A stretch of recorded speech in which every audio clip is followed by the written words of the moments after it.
Hello बच्चों, क्या हाल चाल है? कैसा चल रहा है आप लोग का पढ़ाई लिखाई? चैप्टर नंबर 7 ही चल रहा है ना। बहुत सारे टॉपिक को कवर करते हुए हमने इस चैप्टर पर वीडियो बनाया है। उन सबको आपको देखना आवश्यक है, तभी आगे का कॉन्सेप्ट है वो समझ में आएगा, है ना। और आप अच्छी पढ़ाई कर रहे होंगे, ऐसा हम आशा कर सकते हैं। तो आज के हमारे वीडियो का टॉपिक है अनुनाद की तीक्ष्णता एवं गुणवत्ता गुणांक, जो श्रेणी LCR परिपथ होता है। LCR परिपथ का हमारे सिलेबस में केवल श्रेणी क्रम दिया हुआ है, समांतर अनुनादी परिपथ या समांतर LCR परिपथ हमारे सिलेबस में नहीं है ना। श्रेणी LCR मतलब जिसमें L, C और R तीनों श्रेणी क्रम में जुड़े होते हैं, तो वो श्रेणी LCR परिपथ है। उसके लिए हमने बहुत सारा कैलकुलेशन किया है, उसके प्रतिबाधा से लेकर वोल्टेज वगैरह सब निकाले हुए हैं।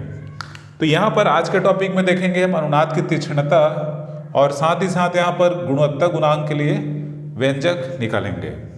तो अनुनाद की तीक्ष्णता को देखने के लिए यहाँ पर LCR परिपथ या श्रेणी LCR परिपथ में धारा के अधिकतम मान और आवृत्ति ओमेगा के बीच यदि हम ग्राफ खींचें, है ना, LCR में जो प्रतिरोध R है उसके 3 मान के लिए यहाँ पर ग्राफ खींच रहे हैं, R1, R2, R3, है ना, जिसमें क्या रिलेशन है, R3 is less than R2 is less than R1, ये रिलेशन यहाँ पर है।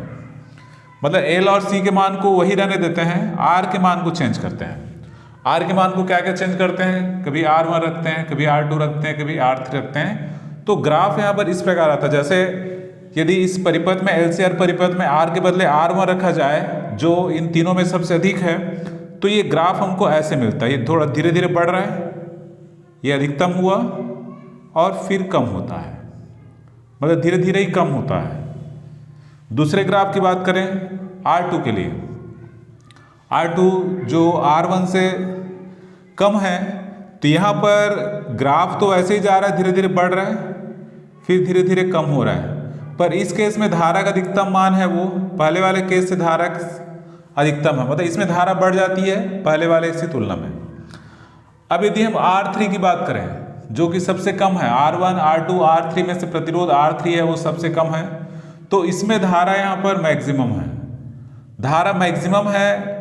और ये जो धारा तेजी से बढ़ रही है इसमें, और ये तेजी से कम हो रही है।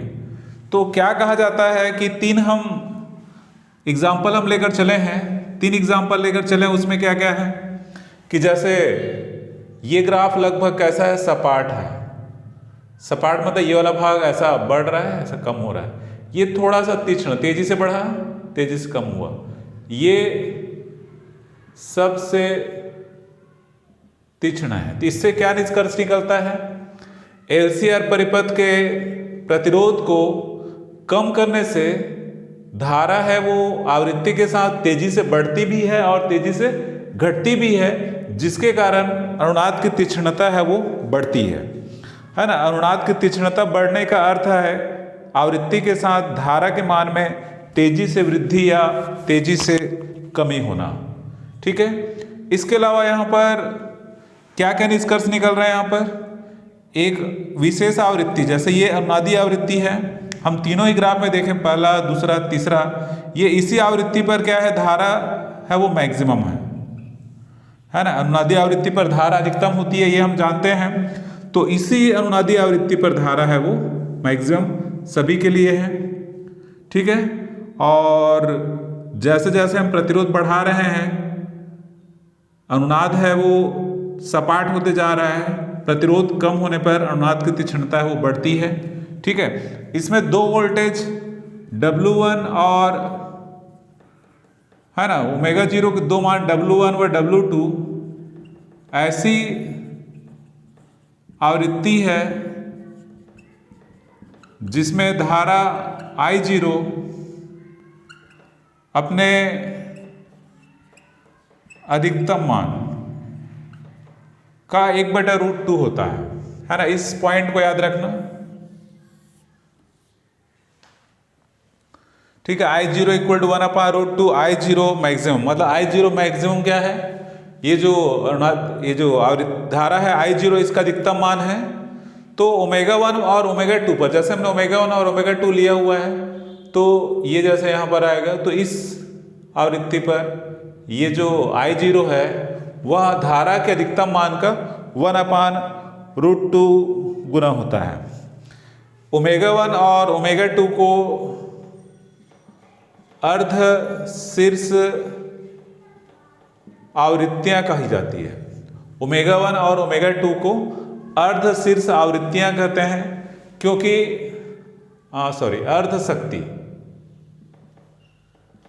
अर्ध शक्ति आवृत्तियां कहते हैं क्योंकि इन आवृत्तियों पर परिपथ की जो शक्ति है वो अधिकतम शक्ति की आधी हो जाती है। क्लियर है?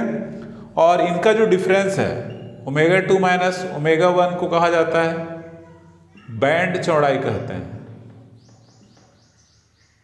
ठीक है, बैंड चौड़ाई कहा जाता है ना। यदि यहां पर इसको निकाल सकते हैं ω1 बराबर ω0 माइनस डेल ओमेगा, क्योंकि ω1 ω0 से क्या है कम है, तो कितना का है मान लो सपोज डेल ओमेगा कम है। ω2 बराबर ω0 प्लस क्या है डेल ओमेगा। ठीक है, ω2 का मान है वो ω0 से क्या है ज़्यादा है। तो इस प्रकार यहाँ पर ω2 माइनस ω1 इन दोनों का डिफरेंस निकालें यदि, तो ये ω0 plus del omega minus ω0 plus del omega ये कट जाएगा। तो इस प्रकार ω2 माइनस ω1 इक्वल टू क्या आता है 2 डेल ओमेगा। तो यही क्या कहलाएगा यहाँ पर बैंड चौड़ाई इक्वल टू 2 डेल ओमेगा। मतलब 2 डेल ओमेगा को क्या कहते हैं यहाँ पर बैंड चौड़ाई कहा जाता है। ठीक है, तो इस प्रकार ये कैलकुलेशन है ना, इतना कैलकुलेशन यहाँ पर किसके लिए, जो अनुनाद की तीक्ष्णता से संबंधित कैलकुलेशन में ये हमको करने होंगे यहाँ पर। फिर हम देखेंगे गुणवत्ता गुणांक के लिए फार्मूला।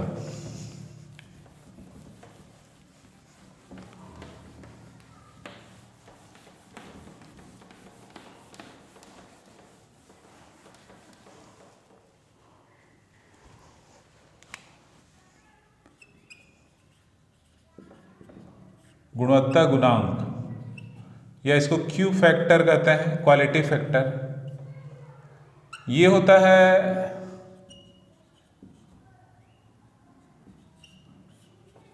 अनुनादी आवृत्ति और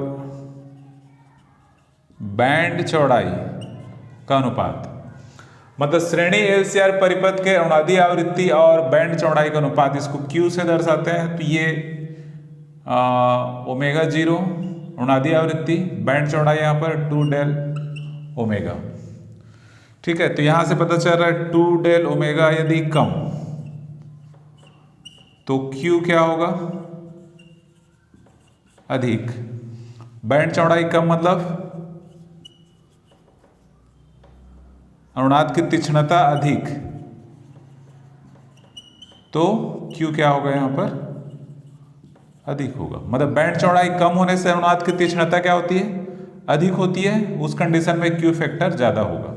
और ये एक जैसी राशियों का अनुपात, ऊपर भी आवृत्ति है नीचे भी आवृत्ति है, तो ये मात्रक हीन है। मतलब इसका कोई मात्रक नहीं होता है Q फैक्टर का, ये भी ध्यान रखना।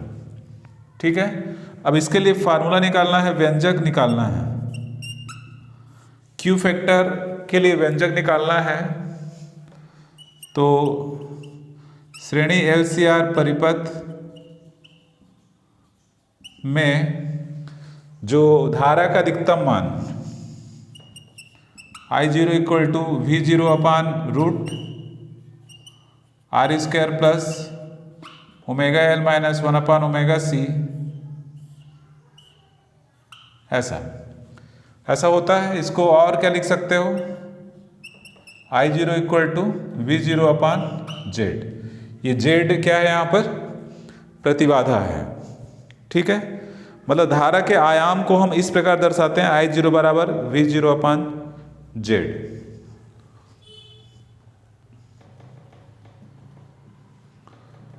अनुनादी आवृत्ति ω0 के लिए है ना, अनुनादी आवृत्ति ω0 के लिए I0 इक्वल टू V0 अपान क्या हो जाएगा R, है ना। अनुनादी आवृत्ति पर क्या होता है, ये दोनों बराबर हो जाता है, बराबर होकर कट जाएगा, केवल क्या बचेगा यहाँ पर आर बचता है, जबकि ओमेगा 1 व ओमेगा 2 के लिए I0 equal to 1/√2 I0 maximum, ठीक है, या I0 बराबर क्या होगा 1/√2 और I0 मैक्सिमम क्या है, I0 मैक्सिमम जो है वो कितना है V0/R, है ना, ये अनुनादी आवृत्ति पर ही मैक्सिमम होता है, तो V0/R, ठीक है। अनुनादी आवृत्ति पर धारा अधिकतम होती है, ये कोई भी धारा यहाँ पर है, धारा का आयाम, तो I0 इक्वल टू 1/√2 V0/R ऐसा, ठीक है। तो इस प्रकार इसकी और इसकी तुलना करें, इसकी और इसकी तुलना करें तो क्या निष्कर्ष निकलता है, Z बराबर √2R। Z, ये Z है यहाँ पर, ऊपर तो V0, यहाँ भी V0, ऊपर इसमें क्या आ रहा है √2R आ रहा है, मतलब जो प्रतिबाधा है वो प्रतिरोध का √2 गुना होता है, ठीक है। तो Z का मान क्या होता है इतना, इसको लेके चलेंगे R² plus omega L minus 1/ओमेगा C का स्क्वायर इक्वल टू क्या हो जाएगा √2R। अब इसको सॉल्व करेंगे,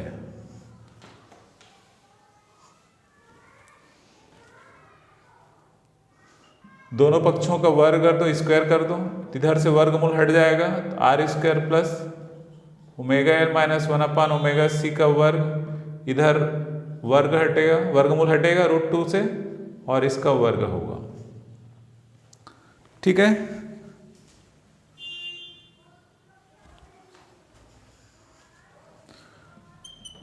ये उधर जाकर इसमें घटेगा पक्षांतर होकर, तो क्या बचेगा ओमेगा L माइनस 1/ओमेगा C का वर्ग इक्वल टू क्या बचेगा R का वर्ग बचेगा।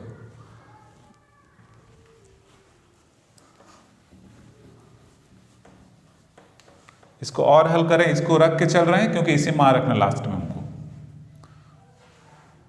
वहां से ये हो जाएगा ओमेगा L माइनस 1/ओमेगा C equal to plus minus R, दोनों तरफ से वर्ग हटाए हैं, तो वर्ग हटाने पर ये क्या हो जाएगा प्लस माइनस होगा, ओमेगा L माइनस 1/ओमेगा C equal to plus minus R। अब इसमें धन चिन्ह लेंगे और ऋण चिन्ह, धन चिन्ह और ऋण चिन्ह दोनों को लेंगे, है ना। पहले जैसे यहाँ पर चलो ऋण चिन्ह लेते हैं, ऋण चिन्ह लेने पर ये ओमेगा 1 हो जाएगा L माइनस 1/ओमेगा 1C इक्वल टू ऋण R। क्यों होगा, क्योंकि ओमेगा 1 का मान है वो ओमेगा से छोटा है, इसलिए ऋण वाला पहले। धन चिन्ह लोगे, धन चिन्ह के साथ क्या आएगा यहाँ पर ओमेगा 2,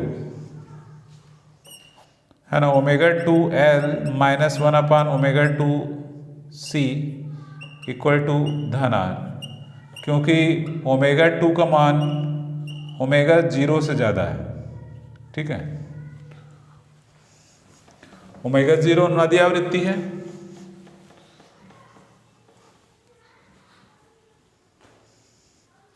इसको जैसे मान लो समीकरण 1 दे दो, इसको समीकरण 2 दे दो, तो समीकरण 2 में 1 को घटा दो, ठीक है।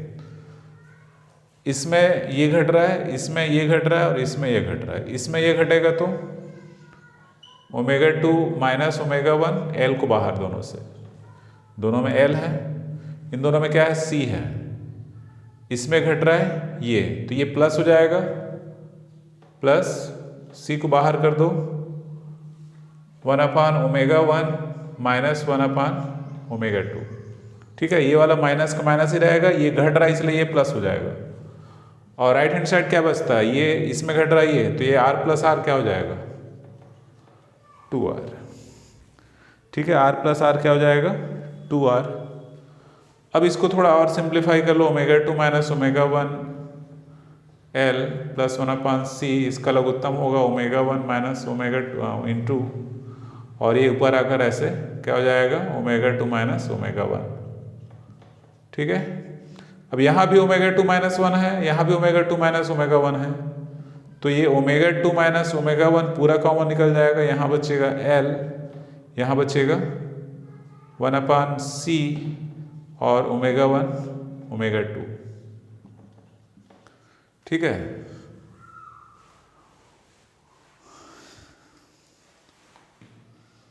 ठीक है यहाँ तक। और चूंकि अनुनाद की स्थिति में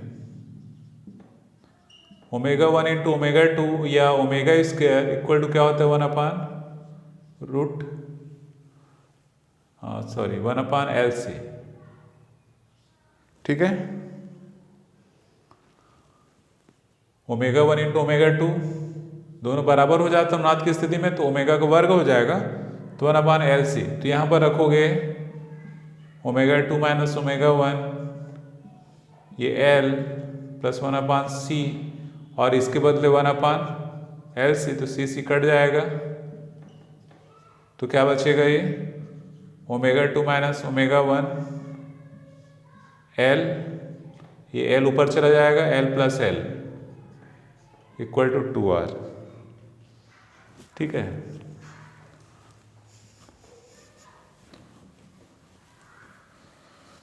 तो इस प्रकार क्या बचता है, ओमेगा 2 माइनस ओमेगा 1, ये 2L हो जाएगा, 2R, ये 2 कट जाएगा, तो omega 2 minus omega 1 equal to क्या हो जाएगा, R/L। ये L है उधर जाकर नीचे, और इसी को क्या कहते हैं, ओमेगा 2 माइनस ओमेगा 1 ही क्या है, 2 डेल ओमेगा। तो इस प्रकार Q बराबर, अब यहाँ हमारा रखो Q बराबर ओमेगा 0 2 डेल ओमेगा का मान क्या हो जाएगा, R/L। तो Q बराबर हो जाएगा ओमेगा 0, L ऊपर चला जाएगा, नीचे R। तो एक फार्मूला यहाँ पर क्वालिटी फैक्टर का ऐसे आएगा, Q equal to omega 0 L/R।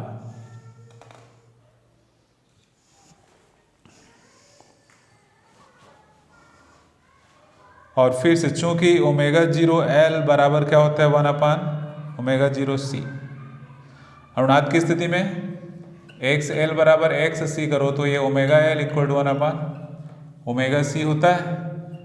तो यहाँ से ऐसा होता है, तो इसको यदि लिख दोगे यहाँ पर तो Q बराबर ओमेगा 0 L के बदले इतना, तो ये हो जाएगा 1/R ओमेगा 0 C,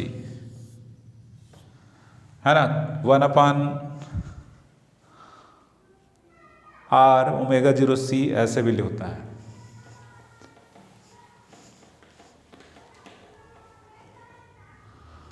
और चूंकि ओमेगा 0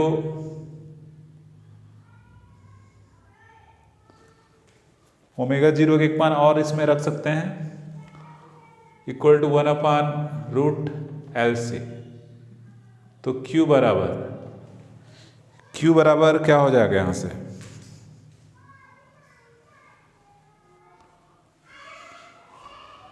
है ना, ये यहां पे रख दो 1/R 1/√LC इंटू C।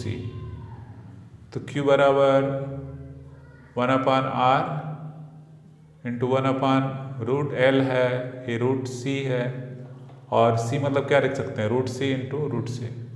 तो ये एक √C कट जाएगा, ये रूट ऊपर चला जाएगा, तो 1/R और √L/C। तो ये फाइनल रिजल्ट। तो ये अलग अलग स्थितियों में फार्मूला है जो क्वालिटी फैक्टर के लिए आया है। तो इससे पता चलता है Q proportional to 1/R, Q proportional to √L, Q proportional to 1/√C, है ना। Q को अधिक होने के लिए R को कम होना चाहिए, L को अधिक होना चाहिए, C को कम होना चाहिए। ठीक है, केवल L अधिक होगा तो क्वालिटी फैक्टर अधिक होगा। तो इस प्रकार बहुत सिंपल सा टॉपिक था, अनुनाद की तीक्ष्णता और क्वालिटी फैक्टर या गुणवत्ता गुणांक निकालना एग्जाम में कभी कभी पूछा भी जा सकता है। तो इसके लिए आप इसकी तैयारी अवश्य करें, और यदि आपको वीडियो अच्छा लगा तो अपने दोस्तों को व्हाट्सएप पर शेयर जरूर करें। Thanks for watching. कमेंट और लाइक तो ज़रूर करना।